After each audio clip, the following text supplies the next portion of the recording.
बिस्मिल्लाहिर्रहमानिर्रहीम।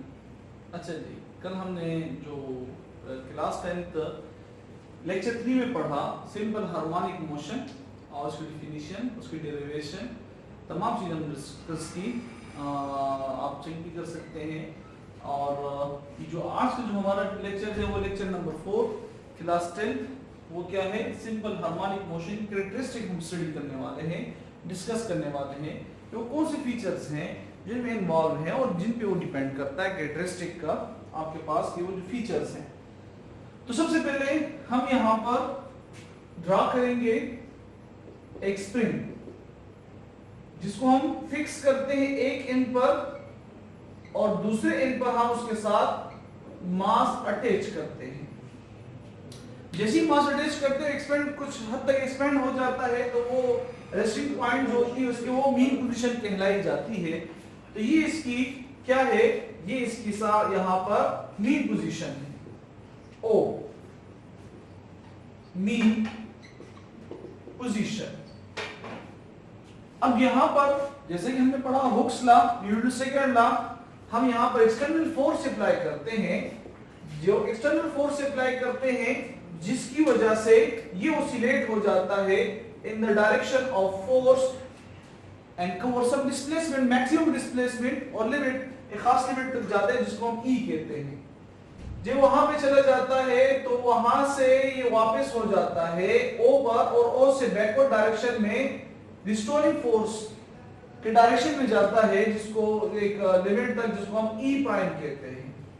ये वापस यहां पर आया और यहां से ये वापस E O की तरफ जाता है और इस तरह मीन पोजीशन पे इस तरह से मोशन हो रही है, सिंपल हार्मोनिक मोशन हो रही है, ऑसिलेशन हो रही है आपके पास। अच्छा, जिसका फर्स्ट कैरेक्टरिस्टिक है वो क्या है? फर्स्ट कैरेक्टरिस्टिक आपके पास है जिसमें कि it will always oscillate in a straight path, आगे स्ट्रेट पाथ में oscillate होगा, आपको नजर भी आ रहा है। Second, it will oscillate about its mean position, अपनी मीन पोजीशन पे ऑसिलेट करता रहेगा। थर्ड, के it will cover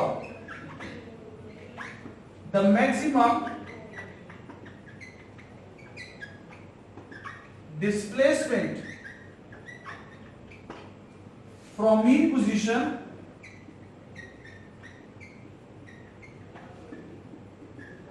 called amplitude, that is O to E, O to E or O to E prime। अब ये जब स्ट्रेट पाथ में होगा, अबाउट मीन पोजीशन पे होगा, इस मीन पोजीशन से एक्सट्रीम पॉइंट्स तक जाएगा, मैक्सिमम डिस्प्लेसमेंट कवर होगी और इस मैक्सिमम डिस्प्लेसमेंट को हम एम्पलीट्यूड कहते हैं। अच्छा, fourth point, according to Newton second law के for acceleration is directly proportional to the force but inversely proportional to the mass. It depends upon mass, but the mass, when the mass is attached, the mass will remain constant during the motion, during the oscillation. It will never change. But once a mass is attached, so the acceleration will totally depend on mass. Its displacement will also depend on mass. That is, acceleration is directly proportional to displacement, but opposite in direction to that acceleration. Fourth point की तरफ के बाद हम आते हैं fifth point की तरफ, जिसमें हमारे पास मीन पोजीशन को हम लिखते हैं कि एक मीन पोजीशन,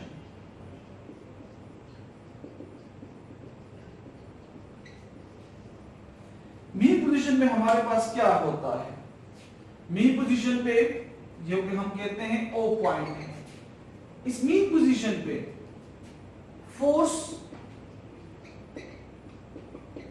क्या होता है? मैक्सिमम होता है, क्योंकि यहां पर हम फोर्स अप्लाई करते हैं, यहीं पे तो फोर्स अप्लाई किया जाता है, तो फोर्स मैक्सिमम होता है। वेलोसिटी, क्योंकि यहीं से आप जब फोर्स अप्लाई करते हैं तो क्या हो जाता है, उसके अंदर मोशन स्टार्ट हो रही है तो सबसे पहले वेलोसिटी आती है, तो वेलोसिटी भी आपके पास क्या होती है? मैक्सिमम होती है। इसी मीन पोजीशन पे आपके पास इसकी जो काइनेटिक एनर्जी है वो भी क्या होती है? वो भी मैक्सिमम होती है। बट इसी मीन पोजीशन पर इसकी पोटेंशियल एनर्जी जीरो होती है। अब जीरो का मतलब क्यों जीरो होती है? क्यों? क्योंकि kinetic energy is related to the motion and potential energy is related to the change in position. अब जो वो रेस्टिंग पॉइंट है, इक्विलिब्रियम पोजीशन पर है, तो वहां पे तो कोई चेंज आ ही नहीं रहा, वहां पर तो हम फोर्स अप्लाई करेंगे, वो मूव करेगा अपने मीन पोजीशन से, तो मीन पॉइंट पर, मीन पोजीशन पर काइनेटिक एनर्जी मैक्सिमम होती है, पोटेंशियल एनर्जी जीरो होती है। एक और पॉइंट जो इसमें है कि मीन पोजीशन पर जो एक्सेलरेशन होगा, और एक्सेलरेशन हम रेफर करते हैं the rate of change in velocity. हम फोर्स अप्लाई करेंगे, वेलोसिटी में वो कन्वर्ट एंड मोमेंटम उसके अंदर आएगा। मोमेंटम क्या है? P is equal to mv, the cross product of mass and velocity. जब हम फोर्स अप्लाई करते हैं तो उसके अंदर, उस मास के अंदर वेलोसिटी प्रोड्यूस होती है। अब उस वेलोसिटी में जब चेंज आएगा तब एक्सेलरेशन प्रोड्यूस होगा, लेकिन मीन पोजीशन पे तो वो रेस्ट पे है, कोई चेंज आ ही नहीं रहा, तो वहां पर क्या होगा? आपके पास एक्सेलरेशन जीरो होगा। नाउ हम बात करेंगे 6 पॉइंट की तरफ। एक्सट्रीम, एट एक्सट्रीम पॉइंट हमारे पास क्या होगा? एक्सट्रीम पॉइंट्स हमारे पास कौन कौन से हैं? E एंड E प्राइम, ये दो पॉइंट हैं हमारे पास। अब यही टर्म्स यानी force, velocity, kinetic energy, potential energy, acceleration, extreme point पे इनकी क्या सिचुएशन होगी? तो एक्सट्रीम पॉइंट पर आपके पास एक्सेलरेशन इज मैक्सिमम, क्योंकि जब आप फोर्स अप्लाई करते हैं मीन पॉइंट पर और वो मूव यानी मोशन स्टार्ट करता है फ्रॉम O टू E, तो इस दौरान वेलोसिटी में चेंज आ रहा होता है, जिसकी वजह से एक्सेलरेशन, प्रोड्यूस्ड एक्सेलरेशन मैक्सिमम होता है। इसी तरह एट एक्सट्रीम पॉइंट जो पोटेंशियल एनर्जी है वो भी क्या हो जाएगी? वो भी मैक्सिमम हो जाएगी। लेकिन डियर स्टूडेंट, यहां पर एक बात नोट करने की है, और वो क्या है कि जब हम सिंपल पेंडुलम में भी ये चीज पढ़ेंगे आने वाले लेक्चर में, तो वो क्या है कि जब ये बॉडी, जब ये mass from O to E जाता है, तो E से जब ये वापस होते रिटर्न हो रहा होता है, इस दौरान फॉर अ व्हाइल ये यहाँ पे स्टॉप हो जाता है, जिसकी वजह से इसकी वेलोसिटी भी जीरो हो जाती है, यहां पर इसकी एक्सेलरेशन भी जीरो हो जाती है। ठीक है, तो ये वहां पर स्टॉप होता है तब रिटर्न होता है, तो वहां पे तमाम जो फैक्टर्स है वो जीरो हो जाते हैं, और फिर जब वहां से वो रिटर्न होना शुरू होता है तमाम उसमें जो आपके पास ये जो तमाम वेरिएबल्स हैं, तमाम टर्म्स हैं, ये इन्वॉल्व हो दोबारा से होना शुरू हो जाते हैं। तो सिंपल सी बात ये है, जो भी यानी मोशन है, जो कि हम किसी चीज को ऊपर बॉल की तरफ, ऊपर की तरफ फेंकते हैं, तो वो बॉल यहाँ से नीचे से ऊपर की तरफ जाके वो जब रिटर्न होता है तो वहां पे फॉर अ व्हाइल कुछ मिली सेकेंड्स तक के लिए रुक जाता है और फिर तब वापस होता है। वो क्यों रुकता है, क्यों स्टॉप होता है? क्योंकि उसके अंदर जो एक्सटर्नल फोर्स है वो रिस्टोर हो जाता है, और रिस्टोर की फोर्स की वजह से फिर वो डाउनवर्ड की तरफ आता है। अच्छा, अब यहाँ पर हम बात करेंगे force.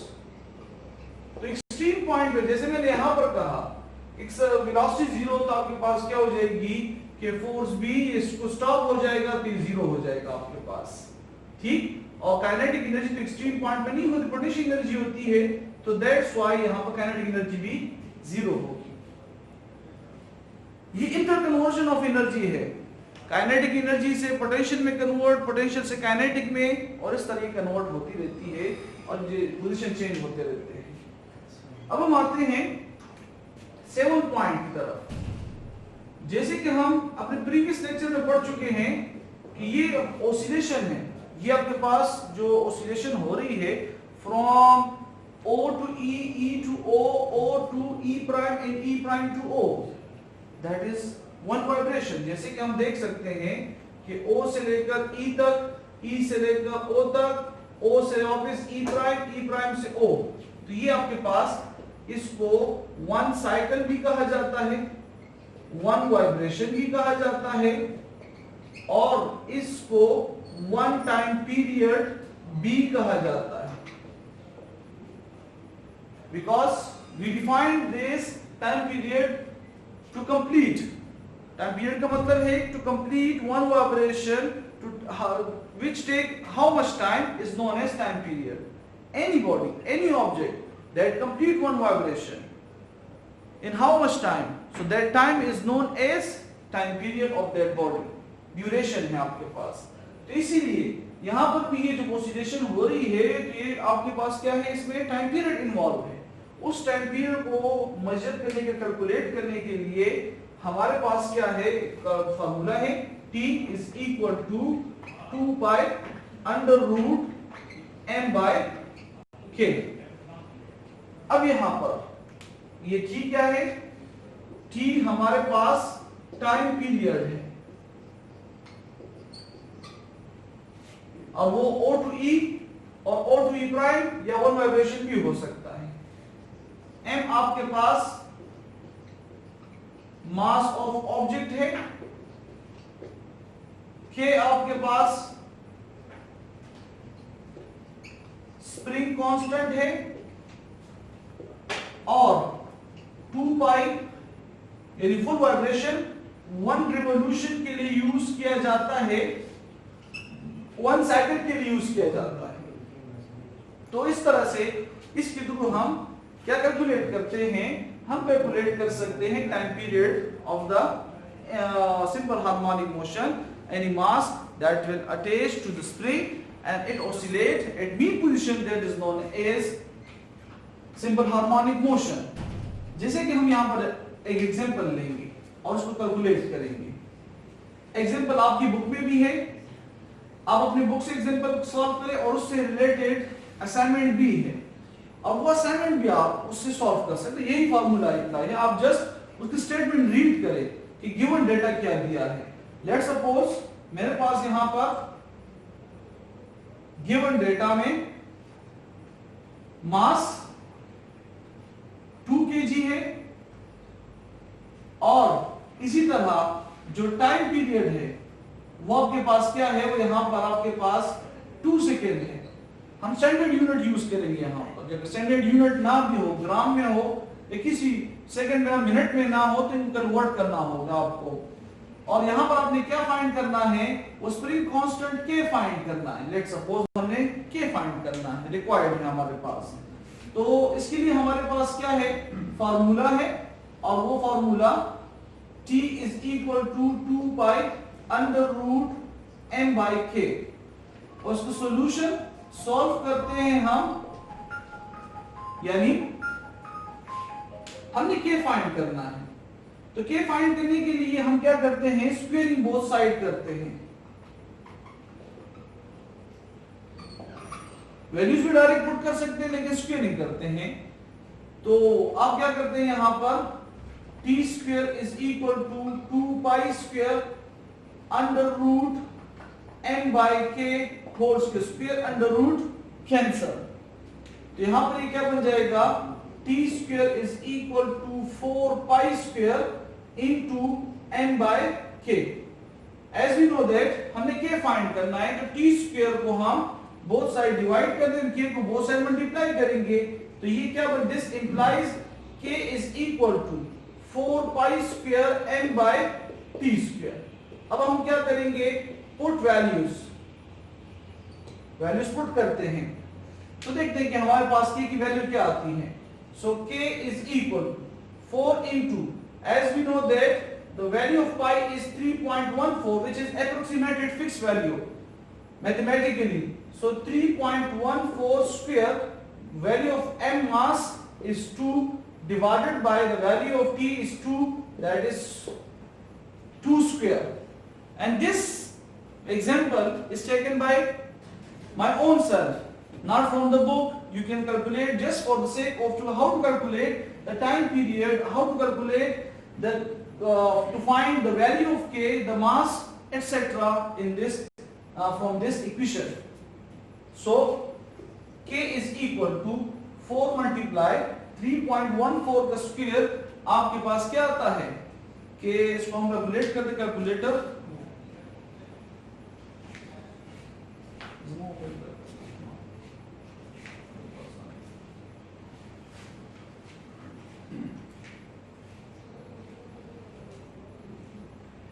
Ji dear student how to calculate. So यहां पर आपके पास 3.14 का square 9.85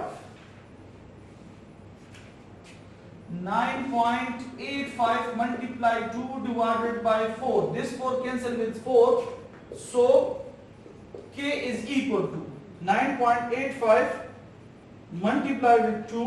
You will get your answer, that is 19.71. So this is the constant, spring constant value. We are here to find from the equation of simple harmonic motion in the time period t is equal to 2 pi under root m by k. आपकी book में जो example है must solve करें, assignment है आपका।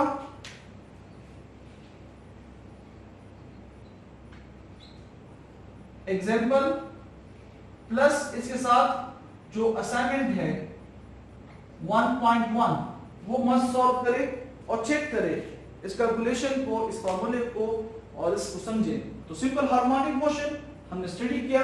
Simple harmonic motion की characteristic जो features के अंदर इन्वॉल्व थी कि आपके पास oscillate straight path mean position पे होगा और ओ से मीन पोजीशन से एक्सट्रीम पॉइंट की तरफ जाता है और इस एक्सट्रीम पॉइंट की तरफ जाते हैं एम्पलीट्यूड कहते हैं और इसके बीच में ये ऑसिलेट हो रहा है। एक्सेलरेशन फोर्स पे डायरेक्टली डिपेंड करता है, मास पे इनवर्सली डिपेंड करता है और acceleration directly proportional displacement but opposite in direction. So mean position पर इसकी force kinetic energy velocity maximum होती है और पोटेंशियल और acceleration potential energy acceleration zero होती है। एक्सट्रीम पॉइंट्स पर एक्सेलरेशन और पोटेंशियल एनर्जी मैक्सिमम है, फोर्स और काइनेटिक एनर्जी जीरो है। अब ये इसी तरह ये ऑसिलेशन जो हो रही है तो ये इसमें वाइब्रेशन आपके पास टाइम पीरियड इन्वॉल्व है, तो उसके टाइम पे कैलकुलेट करने के लिए हमारे पास ये फार्मूला है उससे रिलेटेड एग्जांपल। तो ये हमारा लेक्चर था। नेक्स्ट लेक्चर में हम सिंपल पेंडुलम के बारे में पढ़ेंगे, उसकी कैरेक्टरिस्टिक के बारे में पढ़ेंगे। So thank you and we will see next in next lecture. अल्लाह हाफिज़।